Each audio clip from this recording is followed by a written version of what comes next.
portion of my research was completed in the libraries of Roger Williams University and Providence College.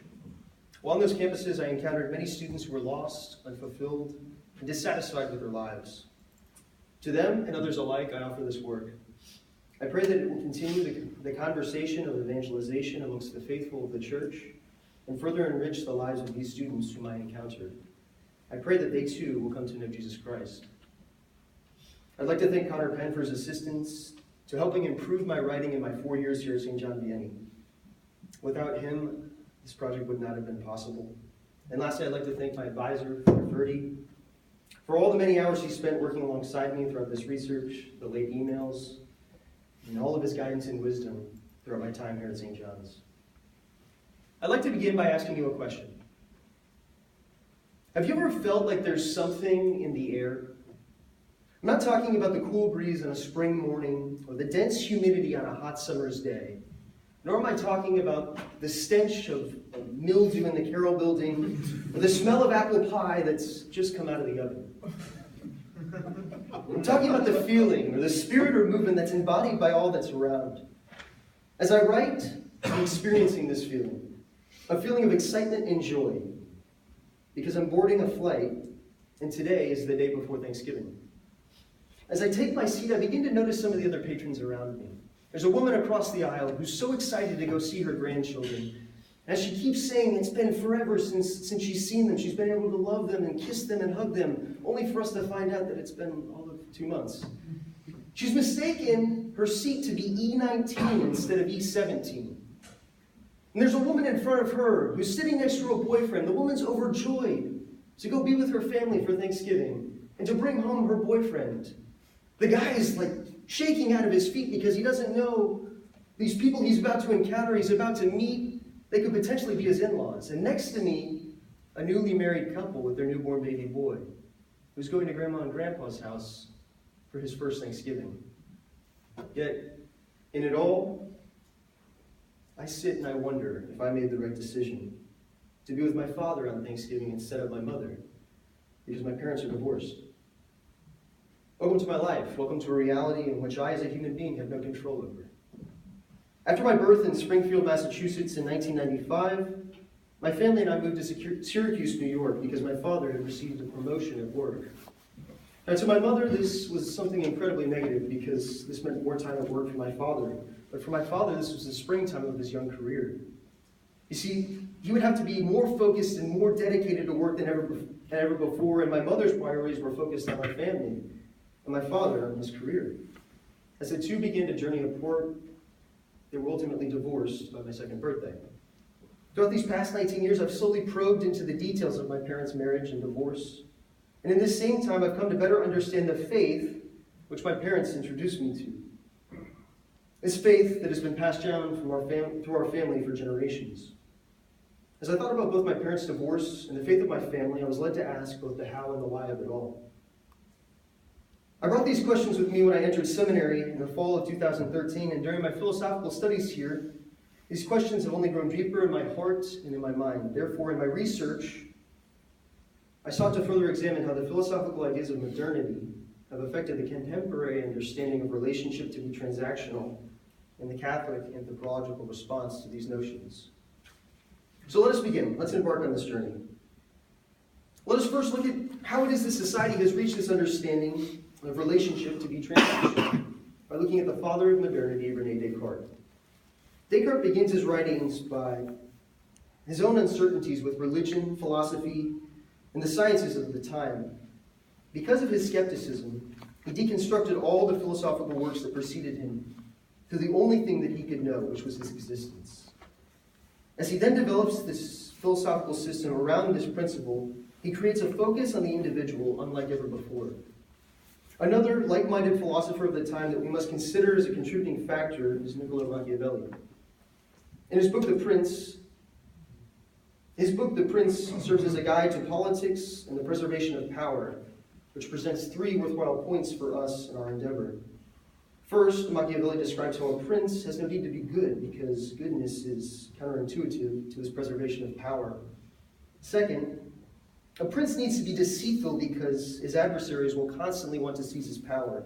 Yet, if he misleads them, They will be preoccupied by their search for the truth.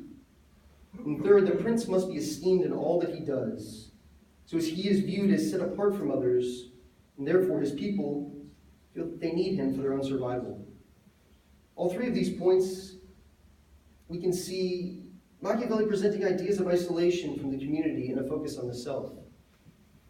Now, at the core of these ideas of individuals implanted, let us turn to the American Industrial Revolution, which took these ideas and put them to practice, producing capitalism and consumerism. By looking at the railroad as a driver to the explosion of industry, we're able to better understand the formation of economic individualism.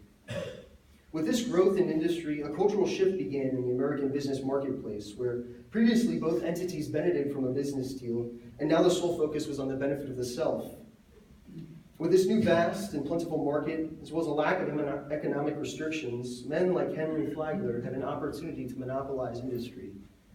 In the end, as time has progressed to today, these issues of economic and social individualism have only progressed into what we know as a consumeristic society, which causes people to live in a transactional manner for their own survival. With this firm understanding of how society has reached this point of human relationship, let us now turn towards the Catholic ideal of a human relationship. Let us begin by looking at St. Thomas Aquinas through the lens of Jacques Maritain to define individuality and personality. Individuality, which Maritain highlights as an unbreakable unity with existence, is the material or physical reality that separates a single being from every other being in the world. While personality, which Maritain says is a much deeper mystery, is that which unites us to the other through love. With these definitions, it's important for us to understand, as Maritain notes, that these two aspects of the human being are not separated. There is not in me one reality in which I call individuality, and another reality in which is my person. What in the same reality is, in a certain sense, an individual, and in another sense, the person. With these terms defined, let us now look how it is that this human being relates to the other. Maritain answers the question, why a human being seeks to live in society in a twofold manner. First, a human being seeks to live in society because of personality, which gives the human being the urge to relate to the other. While secondly, human being seeks to live in society because of individuality, which are its physical deficiencies. To put this more clearly, as an individual, the human being takes and receives out of the world, out of his material need. Yet also as a person, the human being gives of himself to the whole of reality and is oriented towards the other in society. So now we've reached this pivotal point in this journey towards clarity. We've come to better understand how the society has changed what we know to be a relationship to be transactional. We've got a better understanding of the Catholic ideal of human relationships, but where is it that we go from here? You see, I was planning on then turning my head towards Pope Francis's Amoris Laetitia, but I didn't think that that would be sufficient because it wouldn't give me an answer to the initial questions that I was asking. Upon re-examining the how and the why of my parents' marriage and divorce, I began to realize that regardless of how badly I wanted a simple black and white answer that could be neatly put in a box, this answer doesn't exist. You see, the reality is there is no simple answer, but that my parents' life and relationship is a mystery.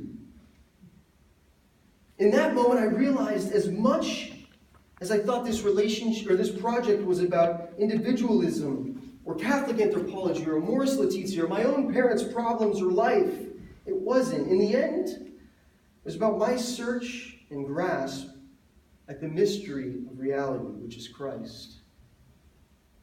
You see, all throughout my life I've experienced struggles and difficulties as well as graces and joys. Yet in the mystery of it all, Christ has been at work. On our most recent annual retreat, Father Tom Rosica said to us in a homily, marriage is about the husband and wife who allow God to act on the ordinary things of daily life and transform them into extraordinary events. I believe this idea is not just bound to the vocation of matrimony, but is a reality for all vocations, in specific, our vocation to the priesthood of Jesus Christ.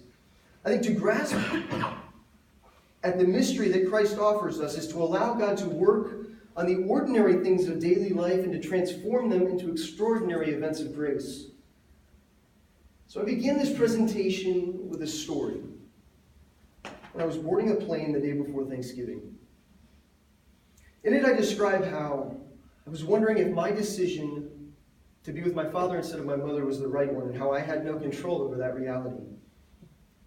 Now, after a year of research, I've come to realize that if I allow Christ to transform daily events of my life into extraordinary events of grace, then I have no need to wonder about the past. The mystery that I'm being offered is hope for the future and joy for eternity. The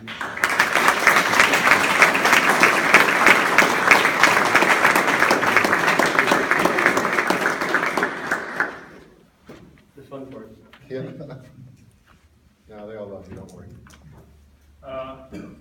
Thank you for your beautiful presentation, the reflection that you had with it. That was wonderful. I was wondering, with your definition of personality by Maritain, however you say it, you're saying it is relates to the other through love. Mm-hmm. Can you define love, like what like kind of love or how you love, and that like to make it for that personality? Yeah, that's a really big question. I can't give an answer to in the confines of this environment. So how about you and I go get a beer tonight? I'm not kidding, seriously. I would love to talk to you about it, but it has to do with the Greek notions of love. I'll bring my sources to you and we can talk.